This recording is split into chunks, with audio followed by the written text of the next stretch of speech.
yang sangat kami cintai, kami muliakan, para pecinta baginda Nabi Sallallahu Alaihi Wasallam, perindu ridha Allah. Alhamdulillah, malam ini kita bisa berkumpul di masjid ini. Semoga ini adalah muqaddimah kita telah berkumpul di surga. Di tengah-tengah kita ada baginda Nabi Sallallahu Alaihi Wasallam. Merayakan Maulid Nabi maknanya adalah bagaimana kita melahirkan kembali Nabi Muhammad dalam kehidupan kita, melahirkan akhlak-akhlak Nabi, menghidupkan kembali Nabi Muhammad dalam kehidupan kita. Kalau mengagungkan Nabi, Nabi sudah agung dari sebelum dilahirkan, di saat dilahirkan, setelah wafat tetap agung, karena yang mengagungkan Nabi adalah zat yang maha agung, Allah Jalla Jalaluh. Kalau kita ingin mengagungkan Nabi, Nabi sudah agung, dan keagungan Nabi sudah paripurna, sudah sangat sempurna. Tetapi yang harus kita hadirkan, kita sadari kalau kita bicara tentang perayaan Maulid Nabi adalah bukan sekedar mengagungkan Nabi.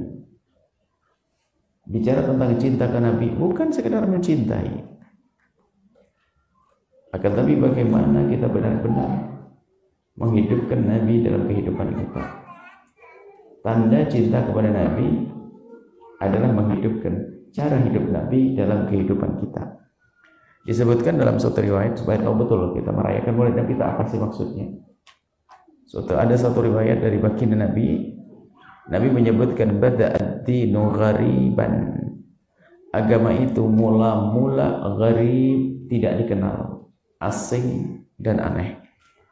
Sehingga kalau ada orang masuk Islam mengikuti Nabi itu diolok-olok. Pada zaman itu dianggap aneh. Kalian keluar dari agama kakek moyang, dianggap asing, aneh. Kemudian agama Islam menemui kejayaan yang luar biasa pada zaman Nabi, akhir kehidupan Nabi, sahabat-sahabat dan seterusnya. Bada'ad-dinu ghariban. Mula-mula asing memang. Wa sayaudu ghariban kama bada'a. Dan nanti agama Nabi itu adalah jadi asing lagi. Kalau ada orang berpegang dengan agama dianggap ketinggalan zaman. Kalau Anda berpegang pada sunnah Nabi, cara hidup Nabi dianggap kuno, tidak ikuti zaman. Dianggap tidak keren kalau ngikuti Nabi. Saya udu ghariban kama bada, dan ini sudah tampak hari ini. Islam dianggap asing, aneh di hari ini.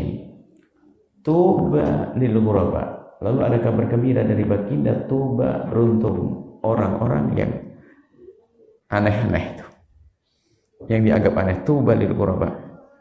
Siapakah orang-orang ghuraba? Alladzina yuhyuna ma amatan nasu min sunnati. Mereka yang menghidupkan sunnah Nabi di saat orang pada mematikannya. Ahya, ini loh yang kami hadirkan, melahirkan kembali kehidupan Nabi dalam kehidupan kita. Kehidupan bisa kehidupan bernegara besar, harus. Akhirnya mulai dari mana? Tidak ada kehidupan besar di negara sana, di sebuah negara, kecuali dari sekelompok masyarakat, kampung, keluarga, dan setiap keluarga ada individu. Maka kalau kita ingin membuat perubahan, menghidupkan sunnah Nabi, dimulai dari diri kita. Bagaimana kita menjalankan sunnah Nabi SAW, menghidupkan agama Nabi Muhammad, kebiasaan Nabi Muhammad dalam kehidupan kita pribadi. Tetapi untuk bisa mengikuti Nabi, menghidupkan sunnah Nabi ini nggak akan mampu dengan sungguh, kecuali dasarnya kita membangun kecintaan kepada Nabi Muhammad SAW. Cuman karena cinta itu sangat pribadi, orang bisa mengaku-ngaku membuat spanduk I love Rasulullah, kelas kaosnya aku cinta Nabi Muhammad, lesannya setiap hari berkata cinta Nabi, ya bisa saja. Tapi kan cinta bukan di lesan, cinta bukan di spanduk, cinta bukan di kaos, tapi cinta di dalam hati. Sehingga mungkin kita tidak perlu membahas panjang lebar tentang itu. Yang jelas mencintai Nabi itu sangat penting. Kalau orang mencintai Nabi akan mudah mengikuti Nabi. Dan yang mencintai Nabi bersama Nabi nanti di surga. anta ma'aman ahbabta. Nabi menyebutkan, jika engkau mencintai Nabi, engkau bersama Nabi. Sudah oke, masalah cinta sudah final. Pasti kalau orang punya kecintaan Nabi dengan sesungguhnya, pasti dengan Nabi. Akan tapi sekarang yang perlu kita tanya, betulkah cinta ada di hati kita? Betulkah cinta ada di hati kita? Cinta kepada Nabi Muhammad. Kita banyak mengaku-ngaku. Kalau mengaku-ngaku ini bisa bahaya. Tiba-tiba tidak ada. Akan tapi sekarang kita perlu meraba-raba, ngecek, ngetes. Bukan waktunya kita mengaku-ngaku. Sekarang kita uji. Betulkah ada cinta di dalam hati kita kepada Nabi Muhammad sallallahu alaihi wasallam?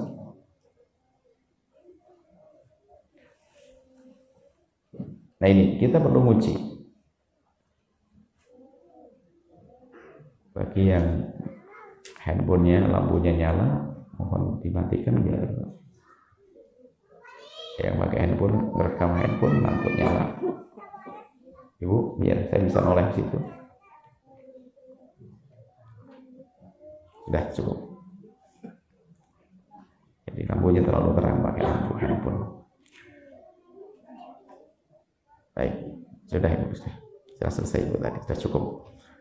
Enggak salah beliau ingin memberi penerangan, cuma mau menerangkan suasana.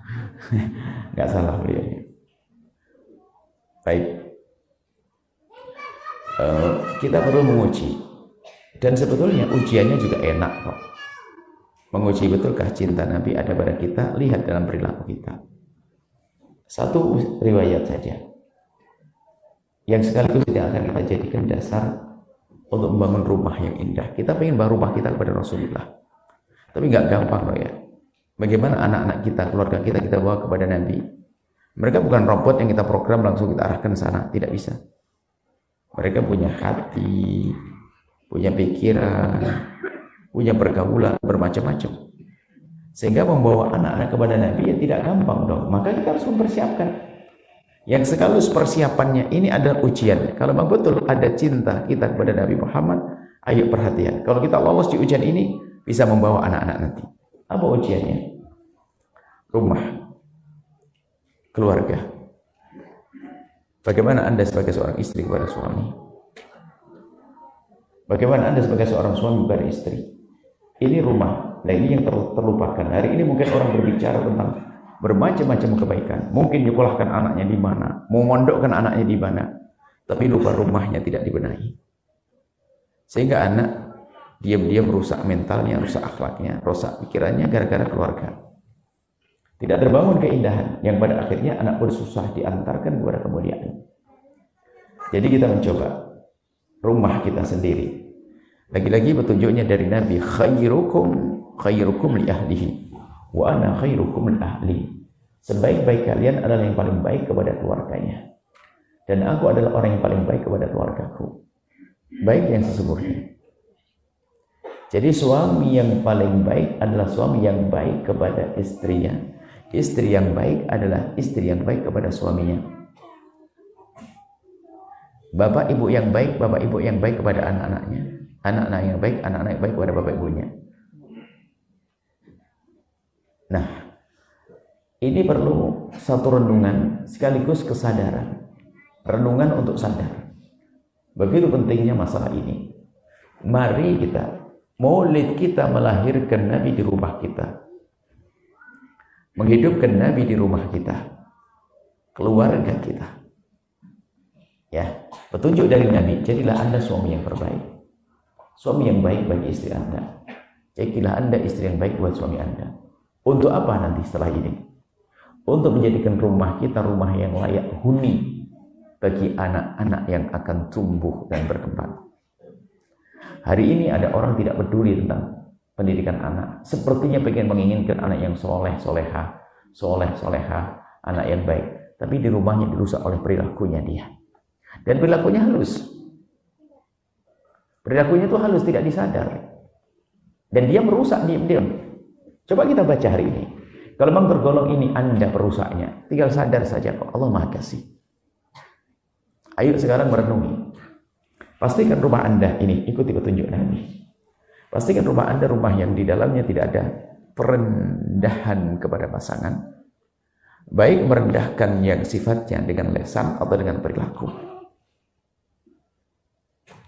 Nggak usah sok deh Anda jadi ahli ibadah, seorang direktur sebuah perusahaan, seorang ustadz yang paling terkenal, atau kalau di rumah Anda tidak bisa menjaga sisi ini, maka Anda gagal. Jadi suami yang bisa menghargai istri, suami yang baik tidak akan merendahkan istri kalaupun istri layak direndahkan. Suami baik tidak akan mencaci istri biarpun istri layak dicaci. Layak dicaci pun tidak akan mencaci. Istri yang baik tidak akan mencaci suami kalaupun suami layak dicaci. Karena mencaci bukan suatu hal yang baik. Mencaci tidak membuahkan keindahan. Ini bukan permasalahan antara suami istri, ada anak yang melihat di bawahnya. Jadi tolong kalau berbicara yang baik kepada pasangan. Hari ini ada orang caci maki. Sampai orang menyebut mulutnya kebun binatang. Istri yang dibilang kucing, dibilang masya Allah, buku tuh, anjing, segala macam. Lengkap. Setiap hari seperti itu. Mulutnya tidak dijaga. Bukan orang baik dia. Dia pun katanya umroh sebulan sekali. Haji bolak-balik. Iktikafnya di masjid tidak pernah berhenti. Tapi dia tidak bisa baik dengan pasangannya. Dia orang tertipu. Orang tertipu. Jangankan kok kepada pasangannya, kepada tetangga saja dianggap ahli neraka kok. Nyakiti tetangga seorang perempuan loh ya, dikatakan ahli ibadah, ahli sholat. Dzkar bi kasrati sholati wasiyami. Seorang perempuan yang dikatakan ahli sholat, ahli ibadah, sholatnya banyak puluhan, bahkan mungkin ratusan rakaat, puasanya nggak pernah putus-putus. Mengagumkan di saat diceritakan di hadapan baginda Nabi. Akan tapi ada cerita lanjutannya. Akan tetapi ya Rasulullah, perempuan itu tidak menjaga lisannya. Kalau ngomong sama tetangganya silakan telekit, yuk dibihi jironah, suka menyakiti tetangganya dengan lisannya. Nabi menjawab, la khaira fiha, enggak ada kebaikannya perempuan itu, innaha min ahli nari, dia ahli neraka. Itu yang disakiti di luar pagar. Bagaimana kalau orang ngomongnya celekat-celekit dengan yang di dalam pagar? Ini ujian lah ya. Anda mengaku cinta Nabi, Anda sakiti umat Nabi yang dia adalah sekaligus istri Anda, suami Anda. Mana rumusnya? Anda jangan egois dalam hal ini. Kalau Anda orang seperti itu, berhenti. Kenapa permasalahan buat di Anda? Toh? Kita akan bicara anak-anak yang akan kita bawa kepada Rasulullah. Bagaimana membawa anak kita kepada Nabi Muhammad? Kalau tidak kita tumbuh suburkan mereka itu dalam lingkungan yang kenal Nabi Muhammad SAW. Jadi jangan biasa mencaci mengolok. Kadang mencacinya itu memang mulut ada sebagian orang kalau mulut kamu celekat-celekit. Kalau ketemu temannya, nggak asal pasangan suami istri. Kalau ketemu temannya itu, yang ditanyakan bukan gimana kabar, kenapa kamu kok sekarang kurus? Kenapa kamu gemuk? Kenapa kulitmu begitu? Kenapa rambut begini? Ini mulutnya mulut. Ada perempuan atau laki-laki model begitu? Coba, Anda pernah kan bukan orang begitu? Itu tajam mulutnya, mulut kotor gitu. Gak biasa menjaga. Kenapa yang dikatakan kok ini? Kan masih banyak ditanya gimana keluargamu, ada yang baik tidak? Enggak. Kenapa kamu sekarang kok kurus? Kurus banget. Kenapa kamu gemuk banget? Kenapa jerawatmu kok? Kalau ngomong menyakitkan. Kalau orang semacam itu Anda langsung bisa menyimpulkan dia dengan keluarganya juga itu. Nggak akan indah coba. Tersakiti terus pasangannya. Nah, hindari mengucapkan kalimat yang menyakitkan. Pastikan. Karena dalam hidup itu ada cinta yang harus kita suburkan dan merendahkan, tidak menyuburkan cinta. Tidak menyuburkan cinta. Pastikan. Tapi ingat, pengajian ini tidak akan berguna bagi orang satu yang punya kesombongan. Sombong sama pasangan percuma. Sombong. Kalau diingatkan pun ya. Kalau belajar begini pun bukan belajar untuk mencari kebenaran. Untuk menyalahkan pasangan. Jadi orang sombong itu ketahuannya bukan di saat ngaji masing-masing. Egois. Sombong itu egois. Kalau rumah tangga ada seorang egois nggak bisa diindah. Ada orang semaunya sendiri. Nggak punya perasaan. Egois. Kalau tidak ribut bukan dia. Urusan chat rumah saja kalau perlu Anda musyawarah loh ya. Sebagai seorang suami Anda imam. Kalau Anda menginginkan chat hijau, apa sih salahnya ngomong sama istri ayang? Gimana kalau chat hijau? Kalau Anda memang merindukan chat hijau, Anda pakai argumentasi yang cantik, yang indah. Ya pakai ciuman, kayak pakai pijitan, kayak pakai apa. Rayuannya kan bisa aja.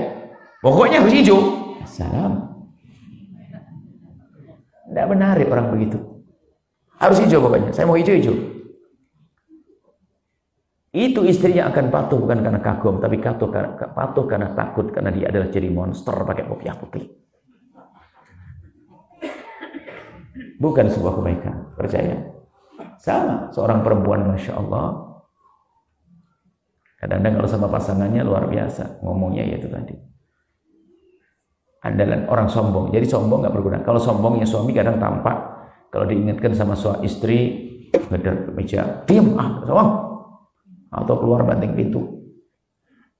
Itu model laki-laki yang rendah dia, merusak istrinya sendiri dia dengan perilakunya itu, ngajari membangkang. Kalau istri nggak banting pintu, nggak mukul meja. Kalau istri kalau diingatkan langsung cemberut seminggu, 3 hari. Ada perempuan yang ya nggak cerdas sama sekali. Coba ibu simpulkan dengan akal Anda. Mulai kapan cemberut bikin cantik? Ada. Itu saja sudah secara sederhana sudah nggak masuk akal. Dandannya cantik, dandan pakai bedak setengah senti, mual setengah jam, 2 jam. Ujung-ujungnya cemberutkan mukanya. Bodoh saja. Bodoh. Maka jangan bodoh Anda. Anda tidak tahu cemberut itu jangan dianggap sepele, menakutkan loh, sehingga seorang suami bisa daripada cemberut mending dibiarin aja loh. Cemberut Anda itu kayak pisau, kayak pedang bagi suami. Saya betul Pak ya? Iya Pak? Jangan takut nih, karena mau ngomong takut nih. Ini bahaya nih, ngomong iya aja udah takut ini. Anda jujur. Serem banget tuh diancam ini, kamu yang enggak ibu, betul hakikat. Anda tidak perlu seperti itu. Akan saya bacakan bahasa ini salah, nanti diberi cerita selanjutnya. Anda cemberut, diingatkan suami langsung muka masam, ditegur suami muka masam. Suami juga begitu, diingatkan istri langsung marah dan sebagainya. Itu sombong, nggak bisa belajar hari ini orang seperti itu. Percuma, lebih baik pulang saja. Karena percuma diomongin orang sombong. Jangankan ngomong itu. Yang ngajar Nabi pun jadi Abu Jahal orang sombong. Jauh Abu Jahal kan karena sombong ya. Nah, kemudian setelah itu di samping jangan biasa mencaci, mengolok, ngomong menyakitkan, jangan biasa angkat suara. Jadi kalau ngomong menyakitkan kadang-kadang tidak harus angkat suara loh ya, lembut pun bisa loh ya. Jadi menyakitkan tuh maknanya secara makna, tapi mengangkat suara babnya beda, biarpun kalimatnya benar. Makan, enak. Bukan suatu yang kenapa kok tidak biasa ngomong enak? Atau sebaiknya kalimatnya ayang, kenapa mulut ayang begitu? Kan kurang ajar, bisa bilang ayang, yang mencaci. Jadi dua-duanya harus pakai. Isinya maknanya yang baik, sekaligus cara penyampaiannya juga yang baik. Ini hanya sederhana ya. Anda mulai dari ini saja di rumah Anda, nanti akan ada perubahan. Paling tidak, ini nanti anak yang akan tumbuh baik. Saya buat permisalan begini loh ya. Akhir-akhir ini kami memang konsen kepada pendidikan keluarga. Kenapa? Tidak ada anak, kita ada pondok Bu, di beberapa kota, termasuk di sini ada. Setiap anak punya permasalahan di pondok, suka melanggar dan sebagainya, setelah didatangkan ahlinya, psikolog dan lain sebagainya, setelah dilacak semuanya, semua hampir rata-rata permasalahan di rumahnya. Itu yang kenapa kok saya menjadi tergugah untuk bicara ini. Semua permasalahan di rumahnya. Tidak biasa hidup baik di rumahnya. Saya ingin saya gambarkan ini, biar mulut Anda sempurna hari ini. Pulang ke rumah, oke. Nah, coba gambarkan, bayangkan seorang anak gadis buka pintu kamarnya, umur 18 tahun ya, 19 tahun. Buka kamarnya, mau ke meja makan. Melihat ibu dan ayahnya lagi cubit-cubitan dan suap-suapan. Sepintas pemandangan yang ia lihat, gitu dok. Dia balik ke kamarnya, pejam mata dia. Bersama pejam matanya ini masuk ke dalam hati yang bermacam-macam, kekaguman. Oh, ibuku menghargai banget. Loh, asiknya ibuku dengan ayahku, Masya Allah. Saling menghormati. Aku tidak boleh macam-macam. Kalau aku nakal sama ibu, ayah pasti marah tuh. Diam-diam, biarpun tidak diungkapkan, tapi masuk ke hatinya. Penghormatan, penghargaan, gambaran contohnya. Itu saja. Atau suatu ketika, seorang anak pulang sekolah, mau salaman dengan ibunya. Ibunya menolak, stop. Jangan uminya dulu dong sayang, abinya. Kan imamnya di rumah abinya. Oh iya umi, langsung ke abinya. Setelah ke ayahnya sadar, dia mau salaman. Ditolak, tetangga sembunyikan sambil dicium keningnya. Sayang, kenapa? Kata umi, imamnya kan abi. Iya, memang abi imam di sini. Tapi kata Nabi, umi dulu 3 kali sayang, sambil dicium kening anaknya. Sana ke uminya. Sang anak diam-diam bingung, apa yang terjadi dalam hatinya? Oh, ayahku menghargai ibuku, ibuku menghargai ayahku. Kemudian, suatu ketika melihat sang ayah mengingatkan istrinya, yang jangan gitu dong, Masya Allah, nggak boleh gitu tuh. Kan nggak boleh, kemarin kata Ustaz yang haram, nggak boleh. Kenapa kamu masih melakukan? Rupanya sang istri diingatkan begitu langsung noleh kepada suami. Mendekat langsung meluk, abah, makasih. Suamiku tambah gandeng deh, ingatin aku, makasih. Sang anak melihat apa yang tertanam di dalam hati seorang anak. Oh gitu ya kalau diingatkan. Seorang suami juga begitu, bisa diingatkan oleh istrinya. Lihat, jangan Anda dong ingatkan istri, Anda harus diingatkan oleh istri. Seorang suami diingatkan sama istrinya, abang, kalau kerja jangan gitu dong, itu kan nggak baik abang.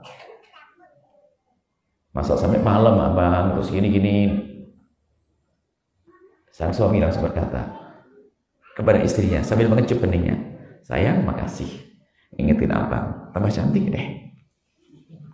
Pemandangan ini dilihat oleh seorang anak apa? Oh begitu caranya kalau aku diingatkan. Begitu kalau diingatkan, coba. Kalau ketemu tetangga sebelah, ini gambarannya apa yang terjadi pada anak lu. Ini serius, anak-anak kita itu ternyata begitu mudah untuk menjadi baik. Tetangga sebelah, Masya Allah, sang anak buka pintu kamar, langsung lihat ayah ibunya di ruang tamu, berantem, wah, kucing, caci, wah, meong, semua keluar mulut, caci maki segala macam. Lanjutin sampai pagi, masuk ke kamar, ibu macam begitu, hidup apa itu, sudah bisa menghargai. Akhirnya apa? Bagi dia jelek, ibunya jelek, ayahnya jelek, sudah nggak menghargai lagi. Kemudian suatu ketika coba, kalau lihat istrinya, ibunya diingatkan ayahnya, jangan gitu dong, nggak boleh itu. Alah, ya banyak ngomong, gini aja kok. Sang anak langsung rekam, oh gitu ya. Kalau diingatkan harus ngomong begitu. Lihat, besok di saat kita mengingatkan sang anak, dia ngomong. Karena sudah punya contoh. Contohnya kalau diingatkan membangkang. Kalau di rumah tidak ada contoh begitu, maka seorang anak susah banget. Setiap dikasih satu ayahnya langsung, ayah ngasih tahu, iya umi, ya ayah, makasih ayah. Budaya baik. Lalu dibawa ke Nabi, gampang. Dibawa ke Rasulullah, dibawa kepada kemuliaan, gampang. Nah, kurang lebih seperti ini. Jadi gambaran rumah tangga Anda harus macam ini. Di situ akan tumbuh cinta antara suami istri, cinta anak ke orang tua. Jangan sampai rumah Anda rumah menyeramkan. Sampai ada loh seorang anak itu kalau ngomong sama ayahnya itu gak berani. Sampai kita ada santri hari ini, dia itu kalau duduk sama ayahnya berjam-jam gak ngomong. Gak bisa ngomong kepada ayahnya. Wah, ini rumah tangga gak sehat. Rupanya betul, ibunya juga begitu. Rupanya biasa serem orang tuanya ayahnya. Jadi kalau ketemu, kalau ada ayahnya itu diam suami, ibu dan anak ini. Makanya kalau lagi kunjungan ke santri, kan dikunjungi ayah, mending ayahnya nggak ikut. Sebab kalau ayahnya ikut, diam semuanya, nggak bisa ngomong. Ajib. Ini ayahnya tuh monster pakai kopiah. Tidak begitu, Pak. Kalau suamimu, kalau istrimu takut kepadamu, Anda hantu. Tapi yang ada adalah kagum, oke. Sama seorang istri juga begitu, ada seorang anak itu sama ibunya nggak akrab sama sekali. Karena ibunya adalah mukanya masem, suka cemberut, marah-marah dan seterusnya. Marah nggak jelas. Kalau marah tuh ada waktu tempatnya ibu. Jangan dikit-dikit marah. Sehingga seorang anak tuh pasti ngerasa, mama kayaknya sakit. Kenapa? 3 hari ini nggak marah nih. Model mamanya nggak, kalau sudah nggak marah sakit dia. Itu jangan dianggap sepele, wah ibunya. Ingat anak. Pengaruh mentalnya anak. Sebab anak Anda itu bukan ayam potong yang dikedikan lalu disembelih, tapi anak Anda itu ada jasadnya yang harus Anda besarkan dengan sehat, tapi ada pikiran dan hatinya yang harus Anda jaga. Dengar, anak-anakmu lebih dengar dengan matanya daripada dengar dengan telinganya. Anak-anak Anda lebih mudah mendengar dengan matanya daripada mendengar dengan telinganya. Baru kali ini Anda dengar kalimat mendengar dengan mata. Mendengar dengan matanya, contoh. Sopan santun ibunda kepada ayahandanya, ayahanda kepada ibundanya, menumbuhkan kelembutan pada sang anak. Itu anak yang melihat ibunya suka berantem, kalau diingatkan ini keras akhirnya, karena ngerti setiap ada masalah harus berantem, ribut. Di sekolah temannya nyinggung sedikit saja langsung berantem rame. Tidak sampai di sini. Kalau ternyata perempuan yang biasa keluarganya ribut, kemudian akhirnya dia kena suka emosi juga itu. Kalaupun menikah, suaminya sangat baik, soleh, tetap manusia. Ada kesalahannya. Di saat salah sedikit saja, langsung wah rame setengah mati. Akhirnya apa? Generasi selanjutnya yang suka berantem kayak emaknya sama bapaknya. Ini jangan dianggap sepele. Sehingga kami berharap ada pendidikan sebelum nikah. Atau waktu menikah, bagaimana mendidik anak. Sebab hari ini kami temukan yang sering datang kepada kami, yang konsultasi adalah banyak anak-anak kena mental, khususnya anak pertama. Anak-anak pertama, karena ibunya belum punya pengalaman mendidik. Setelah gagal di anak pertama, baru ada perubahan biasanya. Ini jangan tunggu gagal dulu, paling tidak sudah cucunya aja deh, nanti bener. Kalau sekarang anaknya sudah gede semua, pada rusak mentalnya, oke, paling tidak cucu. Ini penting. Jangan menjalani hidup begitu saja. Hati-hati. Kita perlu menjadikan rumah kita rumah yang benar, rumah yang sehat untuk tumbuh anak-anak dengan sehat pikiran, sehat jasmani, sehat rohani, mentalnya sehat. Nah, baik, kalau sudah keluarga enak begitu, Anda mau ngomong apa dengan anak Anda? Sekarang kita lanjutkan, sekaligus kami masukkan bab pendidikan. Sebetulnya ini hanya sekedar muqaddimah saja, nanti Anda sempurnakan dengan mencari. Kita sebenarnya ada semacam diklat semacam daurah seperti itu, yang kita berjam-jam begitu, kayak begini ini, sampai nanti ada tanya jawab segala macam. Biasanya tempatnya lebih khusus gitu. Karena itu perlu pendidikan ini. Pendidikan kita bagi jadi dua, ibu yang solehah dan bapak yang soleh. Jadi biasanya pendidikan rumah tangga ini ada dua. Yang pertama adalah menuju. Itu biasanya kami hadirkan untuk spesial untuk para jomblo. Bagaimana menuju rumah tangga? Dan kita adakan misalnya tempat yang sedikit unik, ada di hotel, di kafe-kafe yang syar'i dan sebagainya. Itu semula memang untuk jomblo. Cuman setiap kami mengadakan untuk jomblo, yang datang 70% emak-emak. Akhirnya ini ada masalah ini. Rupanya ya khusnudon kami bukan emak-emak ingin mencari cinta, bukan akan, tapi emak-emak ingin mendidik anak-anaknya cinta yang benar. Kemarin rencana ini sebetulnya bulan ini, minggu yang lalu di Pekanbaru, cuman akhirnya digeser ke Bogor. Itu ada kita di beberapa kota besar. Kita mulai dari bagaimana apa itu cinta, membangun cinta, bagaimana mencintai, kemudian terakhir adalah bagaimana menjaga rumah tangga. Sekelumit kami hadirkan pada kesempatan saat ini. Jadi penting sekali, ini kita ngobrol saja, karena ini yang sering dilupakan. Enaknya tahajudan ini kalau dibangun oleh istri yang lagi kita asik.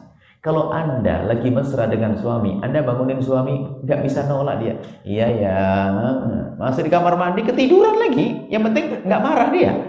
Abang, sholat tahajud dong abang. Oh iya sayang, siap. Jalan kamar mandi. Suami istrinya sholat selesai, minum kopi selesai, belum keluar ya. Dibuka. Nggak apa-apa, yang penting nggak marah. Tapi coba suasana nggak enak. Bang, bangun. Dia mau sendiri. Ada yang gitu? Ada? Nggak berani juga takut. Suasana indah itu untuk membuat sebuah kebaikan. Sehingga namanya al-haqqu, kebenaran dihantarkan dengan al-akhlaqu, akhlak. Jadi suasana indah itu menghantarkan kepada kebaikan dengan mudah dan indah. Sudahlah, selamat tinggal, jangan caci maki, olok-olokan. Masalah tadi pertama sebelum kita masuk ya. Caci maki merendahkan itu halus loh ya, mohon maaf. Macam-macam merendahkan itu halus sekali. Tidak harus omongan, kadang-kadang insyaallah halus. Ya ibaratnya suami dari sini tiba-tiba pergi ke Pekanbaru pulang, masyaallah. Tahu-tahu ngasih hadiah ayang, saya tadi dapat satu klinik, katanya apa? Ada satu bedak pemutih kulit. Kasihkan hadiah. Senang istrinya. Bedak pemutih kulit. Minggu depan suaminya pergi ke Medan. Pulang lagi, bawa lagi. Ini produk lain saya. Bedak pemutih kulit. Senang. Ketiga dari Jakarta, lagi bawa sama bedak pemutih kulit. Langsung apa kata iya memang saya hitam. Kurang lebih begitu. Artinya kadang kita tidak sadar. Tidak sadar tuntutan yang tidak kita sengaja. Padahal itu hanya sekedar ya yang menjadikan pasangan kita semakin indah itu kan babnya baru lagi. Selagi kita takut yang haram, yang halal akan semakin indah. Selagi Anda takut yang haram, yang halal semakin indah. Ada nasi putih sama kerupuk sama kecap, harganya 2.500. Enakan mana sama makanan harganya 150.000. Tapi makanan kucing. Ya enggak enak. Bukan makanannya. Makanan kucing itu masih jauh lebih ringan daripada makanan haram kalau orang paham. Istriku yang halal. Kalau kita kenal Allah, kan di situ ini babnya beda. Ini masalah penjagaan. Jadi kalau menjaga keharmonisan rumah tangga itu antara menjaga mata. Semakin mata kita terjaga, semakin indah di rumah. Kalau mata kita jelalatan baik di alam nyata atau alam maya, merusak rumah. Saya masih ingin masalah alam nyata, alam maya saya bahas di sini waktu itu kalau salah. Yang pernah hadir pengajian di sini. Alam maya, tontonan dan sebagainya yang merusak tanpa disadari. Baik, kita lanjutkan. Ya. Setelah Anda punya rumah yang enak tadi, caci maki nggak ada, olok-olokan nggak ada. Kalaupun ada, cemberut itu nggak boleh loh Bu, kelihatan anak. Sampai dalam Islam ada manajemen ribut itu ada loh. Al-Quran mengajari kalau kamu punya permasalahan dengan pasanganmu gimana sih caranya? Ada wa'idhuhunna, nasihati. Cuman kadang-kadang dinasihati itu istri dinasihati 10 kalimat, nasihat suami balasnya 50 kalimat. Atau sebaliknya, mohon maaf. Orang sombong tadi itu, istri dinasihati hanya pendek, abang jangan itu dong. Nah, kamu ini kemarin kamu juga gitu sama, balas malah. Modelnya begitu. Tidak sehat. Coba setelah itu kata Al-Quran, wahjuruhunna fil madhaji. Lah, kalau sudah memang omonganmu, nasihatmu justru tambah menjadi rancu, menjadi suasana tambah berantakan, maka langkah selanjutnya adalah sudahlah. Coba saling merenung, diam. Ngediemin pasangan. Tapi ngedieminnya bukan di meja makan, di tempat tidur. Jadi kalau di meja makan, ibu, kalau suatu ketika ibu ribut sama suami, itu sudahlah, jangan omong pakai kalimat. Kalau pakai kalimat tambah jadi nanti. Tambah, wah, ganti-gantian.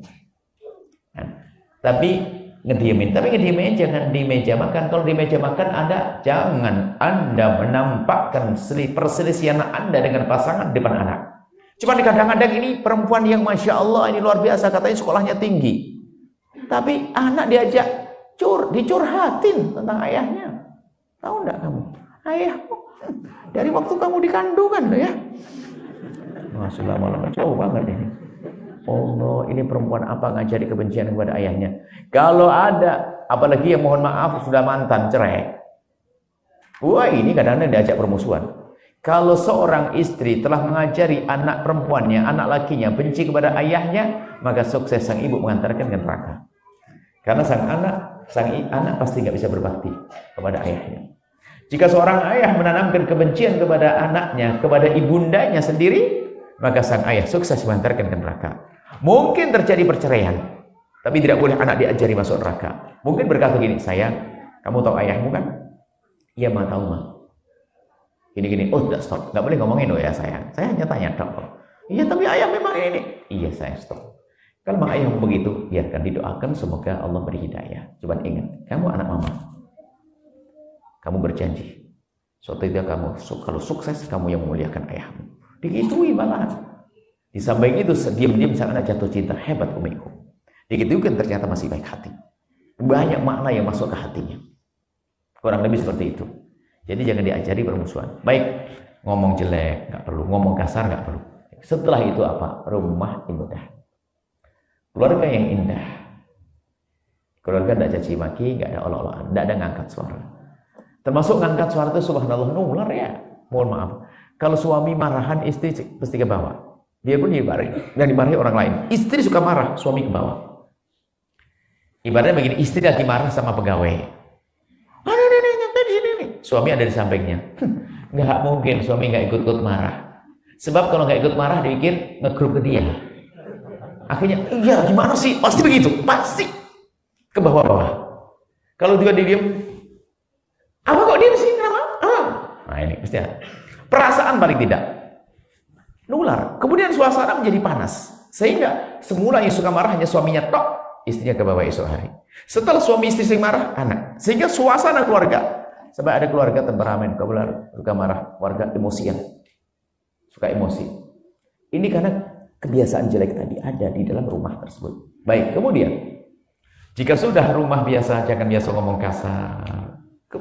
Kalau memang itu kemarin yang lalu, biar berlalu wahai para bapak. Hari ini kita harus berubah demi anak-anak, demi keindahan rumah tangga. Dan aneh memang ada suami kalau sama istrinya ngomong tuh binatang sering disebut. Kucing, anjing. Siang dibilang anjing, malam digauli. Berarti dia gauli siapa? Anjing.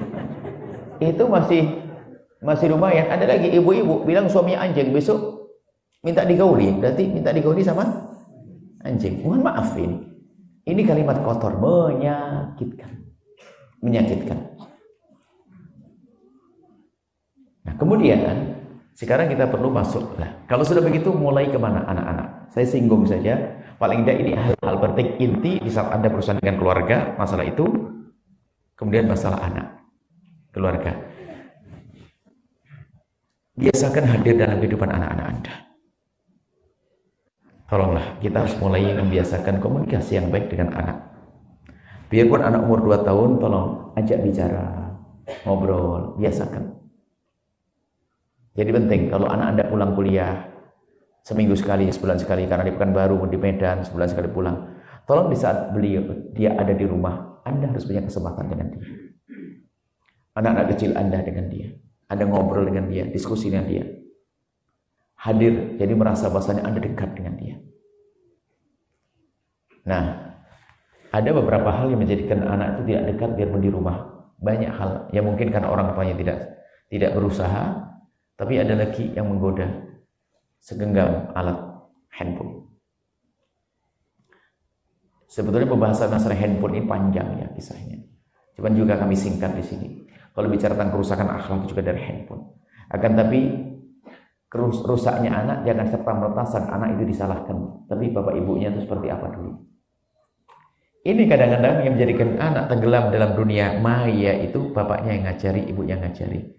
Sehingga di rumah tidak ada diskusi, tidak ada komunikasi. Ayo mulai sekarang deh. Kalau sudah di rumah selamat tinggal handphone. Ada sudah ada kesepakatan yang indah dengan suami dulu deh. Kalau anak, mohon maaf, sekarang anak di rumah katanya, nggak kemana-mana, tapi tidak pernah ngomong sama ibunya. Makan pun lihat, mohon maaf, makan sama ayahnya diajak makan bareng. Ini di tangan kanan megang sendok, kirinya handphone.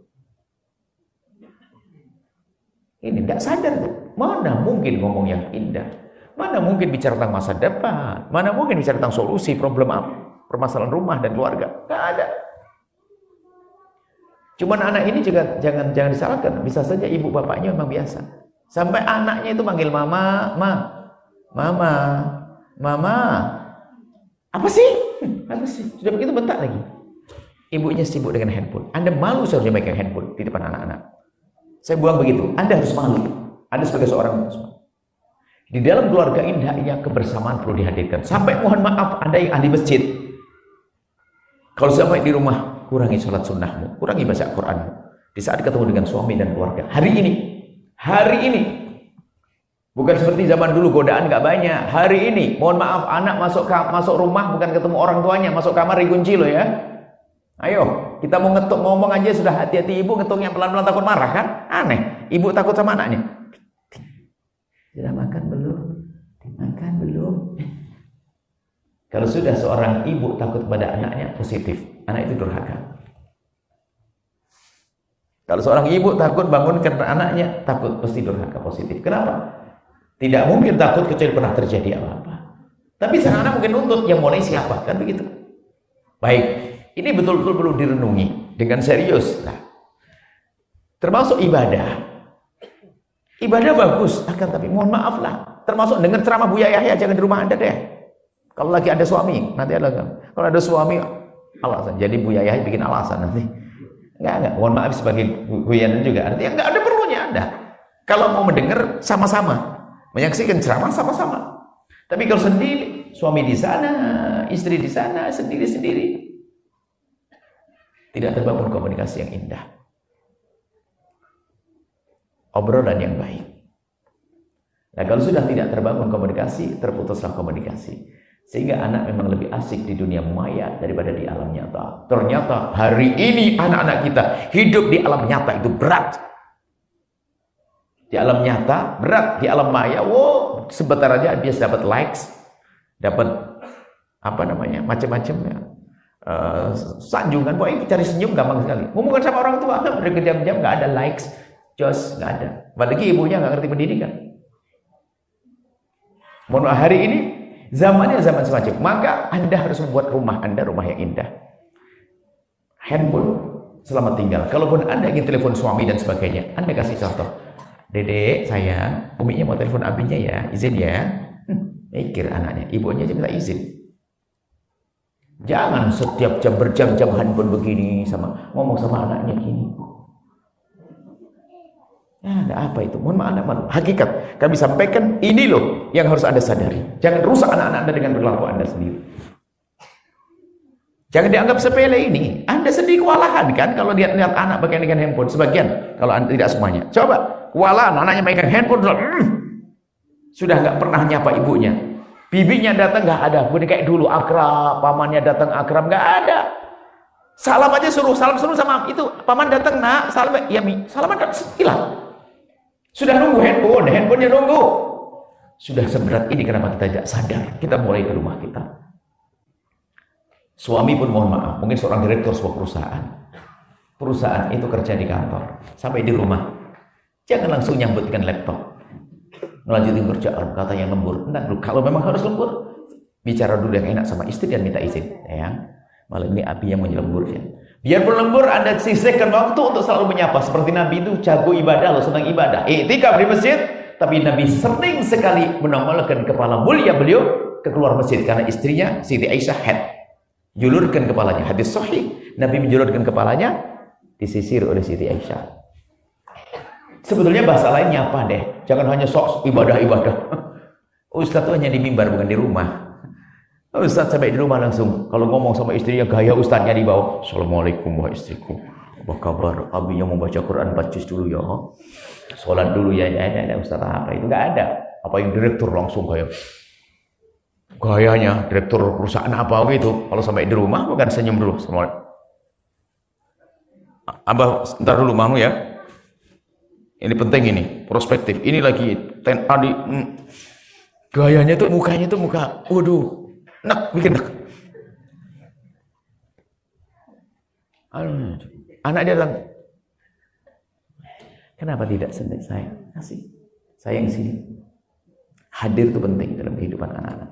Hadir. Dan Anda sudah mulai harus bisa bicara dengan anak Anda. Tadi yang disampaikan kalimat lembut dan sebagainya. Bahasa hadir ini banyak. Hadir bersama kehidupan anak Anda, tolong. Sebab-sebab yang menjadikan Anda tidak bisa komunikasi dengan anak, Anda singkirkan, Anda mulai dari diri Anda. Televisi kalau diperlukan jangan nyalain deh. Jangan dipaksain anak kita nonton sesuatu. Kalau perlu, ini harus kita sadari kerusakan di rumah kita. Termasuk suami istri, mohon maaf. Seharusnya malu loh. Saya tuh bayangin ada suaminya di sampingnya, istrinya tuh handphone terus, Masya Allah. Kalau seandainya boleh dilempar pakai botol, dilempar tuh orang. Atau seorang suami sama ada, saya melihat disoteng sama anaknya, sampai ngomong tuh loh mak, itu kerjaan ayah. Ibunya di samping itu melihat berkali-kali mau nyapa tuh nggak berani karena asik sang ayah dengan handphone. Coba sadari kalau itu Anda tuh deh malam ini selesai kalau ingin rumah tangga indah. Nggak perlu kesombongan kan babnya jangan sombong tadi kan selesai sama tinggal kesombongan sudah harus berubah. Anda punya cucu loh punya anak rumah. Hadir. Kalau bicara dengan anak, tolonglah. Di samping kalimat lembut, sudah waktunya Anda. Hari ini pandai bicara dengan kulit Anda. Kalau ngomong, jangan ngomong, saya ngaji nak. Jangan begitu saja. Apa sih salahnya kalau Anda mencoba meletakkan jemari telapak tangan Anda di pundaknya berkata, saya ngaji yuk. Sambil membisikkan kalau ngomong, tidak usah keras-keras di telinganya. Makan yuk, saya. Sekali, 2 kali, 3 kali, lembut hatinya. Biarpun kebaikan, gayanya, actionnya sambil makan handphone. Sudah belajar belum? Belajar sana ya, biar pinter so. Jangan kayak uminya. Memang goblok uminya gitu. Modelnya begitu, modelnya ini nyuruh begitu pakai handphone. Ada model begitu tuh, gak sadar. Ngomong yang baik dong. Hari ini memang betul kita belajar mendidik anak. Ingat kelembutan, keindahan. sebelum rusak. Karena mental anak kita hari ini lemah sekali ya, karena bermacam-macam permasalahan. Dulu tuh nggak pernah dengar macam. Jadi yang namanya kita kan punya kekuatan, mental kita, otak kita, pikiran kita. Hari ini kita tahu macam-macam. Setengah jam saja kita lihat. Lompat sini, orang Amerika, Jepang, India, ini tuh. Dulu nggak tahu, paling ngabuk jalan nih berita ini aman. Hari ini anak itu mentalnya lemah sekali. Tanyakan Mbak ahlinya, psikolog ngerti. Mental lemah. Lihat depresi begitu besar. Presentasi orang mental stres lebih gede dari zaman dulu. Sehingga anak itu lemah, maka kita harus imbangi dengan cara bergaul dengan anak yang baik dan lembut. Tolong biasakan hadir, sehingga sering ngumpul, ada acara minum teh bersama dengan anak-anak. Ditanya, makanya biar anak kecil umur 2 tahun, jangan dianggap dia bukan manusia. Sering ngomong, biarpun kita ngomongnya ke ayah, dedek mau makan apa? Itu apa mainannya, lucunya?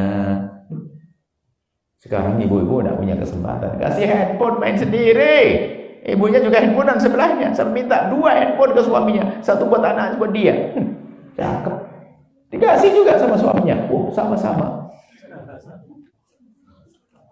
Ada yang begitu sini? Tinggal sadar. Mohon maaf.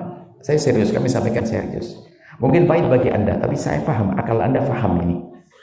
Ini tidak baik.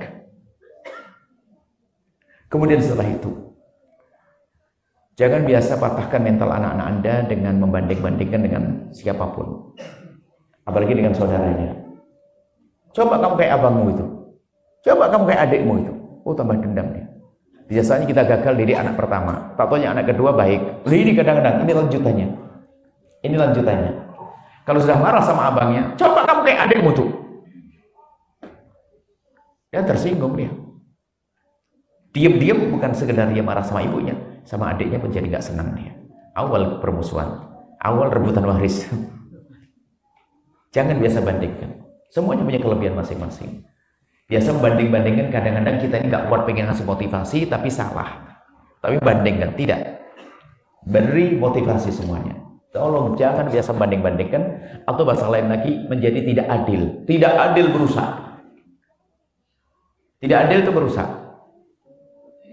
Sampai ada anak itu kalau gini loh, kalau minta ke ibunya itu nggak kira dikasih, kakaknya nggak kasih. Tapi kalau anak sing botot adiknya ini pasti dikasih. Sehingga kalau sang abangnya atau kakaknya ngomong, "Ma, liburan makan di luar dong." Ya nanti aja deh, gampang deh nanti, mama lagi sibuk. Kalau ngomong kakaknya. Tapi kalau buat adiknya, "Dek, ngomong deh ke mama, makan di luar nih, libur." "Ya kak, mama makan di luar Maya." "Siap sayang, ntar ya." "Kak, boleh kak, bisa kak." Dipikir kakaknya seneng satu sisi, tapi tuh kan, kalau dia ngomong adik langsung, "Sayang, iya sayang." Kalau kita boro-boro, itu halus merusak hati seorang. Dan kadang orang tua nggak pernah menyadari. Makanya sebetulnya kami ingin ada pendidikan. Pendidikan anak itu perlu dihadirkan sebelum punya anak. Sebelum punya anak, pendidikan penting. Bagaimana perlakukan anak, termasuk bagaimana perlakukan pasangan. Ini jangan sampai kita salah mendidik anak. Akhirnya anak juga rusak.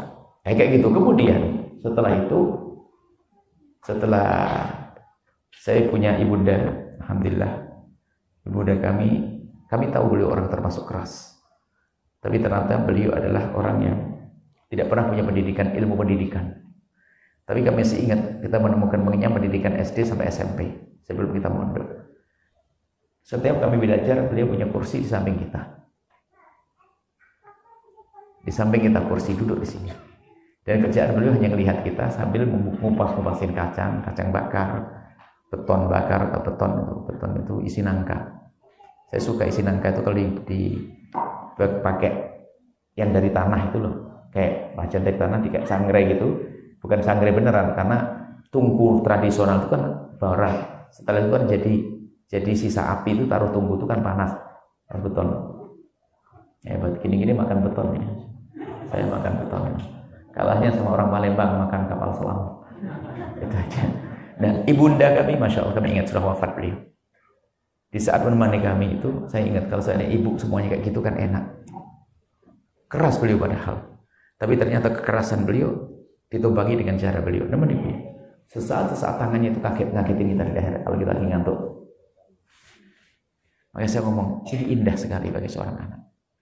Termasuk mohon maaf ibu bapak, biarpun anak Anda sudah tidur, kalau Anda ke kamar lihat jangan, oh sudah tidur, tidak.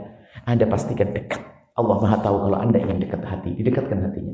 Anda sentuh tangan kakinya, Anda pijit telapak kakinya, Anda kecup keningnya, Anda pegang pipinya. Waktu tidur, sudah tidur. Jangan ragu dengan ini semuanya, jangan gengsi.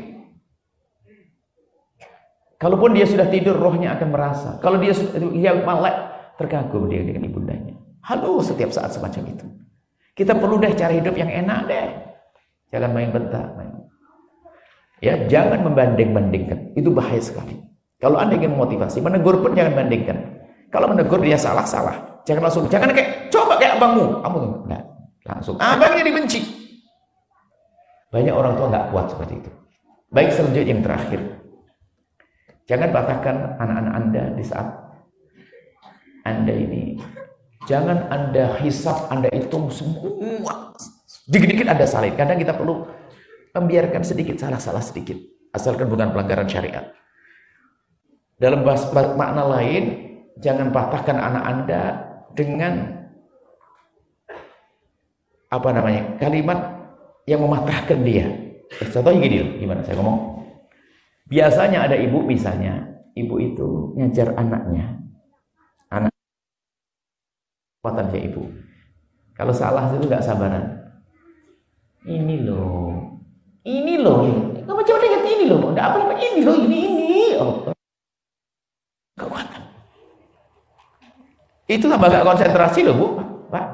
Saya pun ternyata punya pengalaman sama. Saya tidak sabar ngajar anak saya. Makanya itu kelebihan biar kita tidak sombong, lalu tak serahkan ke orang. Bukan berarti saya bisa ngajar semuanya. Enggak. Saya ngajar gak betah dengan anak saya, tapi saya merenung, astagfirullah. Saya tahan. Urusan handphone juga saya beberapa tahun lalu saya cerita ke anak. Saya punya anak laki-laki. Dia mau membuat pondok. Jam 10 malam, Pak Mina. Ya, jam 10 mau berangkat. Iya sayang. Pas kebetulan dia mau berangkat. Saya ada yang ngirim videonya dia, mau saya tunjukkan ke dia, video, foto gitu. Saya lagi nyali, karena saya tidak terlalu pintar main buka yang aneh-aneh gitu. Nyari. Udah ketemu. Rupanya dia salaman, dan saya setengah sadar. Salaman, langsung pergi. Buya berangkatnya. Iya. Setelah ketemu, jadi sudah naik mobil pergi dia. Saya berpikir, ya Allah. Besoknya saya telepon sampai ke pondoknya di Jawa Timur. Ali sayang, ya Buya. Ali ingat gak kemarin waktu kamu berangkat? Kalau Ali berangkat, Buya lagi ngapain? Gak tahu Buya lagi ngapain ya? Ya karena pertanyaan saya umum global, jadi gak bisa menentukan. Enggak. Pasti ingat dalam hati saya. Pasti ingat. Karena itu pasti dirasa. Biarpun tanpa disadari. Cuman dia ngomongnya gak tahu. Memang gak bisa. Gak ditentukan. Yang bagian apa sih Buya? Buya lagi ngapain? Ngapain sih Buya? Coba kamu ingat dah. Buya ngapain ya? Lama dia gak bisa tahu. Tapi kami yakin dia tahu. Buya megang handphone kan? Oh iya Buya megang handphone. Loh kan tahu kan dia? Sebenarnya itu dirasa oleh dia. Langsung Buya sampaikan. Saya mau minta maaf sayang. Seharusnya saya tidak boleh begitu. Buya salah sayangnya. Dan tolong Anda minta maaf tidak rugi kepada anak-anak Anda. Harus berani seperti itu. Maafin Buyanya. Biarpun setelah itu saya menjelaskan alasannya. Tapi itu bukan saya main handphone loh sayang. Iya Buya nggak apa-apa kok. Enggak. Saya ngasih tahu kamu aja. Bahwa saya nyarikan videomu yang kemarin itu kamu baru diambil gambarmu gitu. Tapi Buya tetap salah. Seharusnya Buya tidak boleh main handphone. Seperti itu mohon maaf. Artinya perlu kita ngalah, minta maaf. Jangan diem kalau merasa salah, langsung biar ngerti. Anaknya juga ke depan harinya niru begitu. Sudah ini pendidikan itu penting. Kemudian yang terakhir tadi kadang-kadang mohon maaf kita selalu matahkan anak, bukan berikan motivasi, membesarkan jiwanya, tapi matahkan. Contoh aja. Ayo tolong bantu Umi ya. Siapa bantu Umi? Kakak bantu Umi nyapu ya. Ya Umi. Nyapu. Sudah selesai semuanya, pas Uminya lewat ada bagian kotor. Kotornya agak banget lagi. Apa kata ibu yang hebat ini? Siapa yang nyapu tadi? Saya Umi. Kalau nyapu itu yang bersih, kalau nggak bersih mending nggak usah nyapu sekali. Nah ini gayanya model ibu-ibu itu banyak. Begitu. Itu akhirnya apa? Sang anak dia langsung nyimpulkan. Enggak ada benarnya, nyabu benar, salah, nyabu salah. Anda begitu kan? Berubah, itu merusak. Sudahlah, Anda sadari saja, berubah alangkah indah. Coba ubah dengan kalimat ini. Sayang, siapa yang bantu nyapu tadi? Saya Umi. Masya Allah, anak Umi, cantik, soleha, sampai dikecup keningnya. Makasih sayang yang bantu Umi. Masya Allah, makasih. Cuma nanti kalau nyapu lagi sayang jangan ditinggal sini ya. Masuk ke hatinya. Masa nyapu sekali? Tuh, Masya Allah. Kurang lebih seperti itu. Baik, maulid kita adalah maulid di keluarga. Percaya, indah. Rumah tangga ada harus indah. Godaan kita besar. Teman-teman, handphone, segala macam. Kalau sudah suami tidak indah, bapak ibunya tidak indah, anak nggak bisa indah. Baik, inilah maulid kita. Bismillah.